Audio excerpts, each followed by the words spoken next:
కళ్ళలోన దాచుకున్న చెమ్మ నాకే తెలుసు.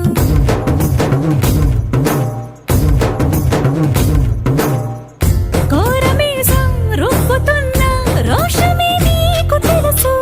మీసమెనక ముసురుకున్న ముసి నవ్వు నాకు తెలుసు. అడవిలు పులిలా సరసర సరసర చిల్లరే గడమే నీకు తెలుసు.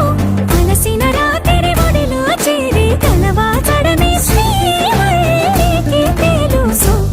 సోసేకి అక్కిరవ్వ మాదిరి ఉంటా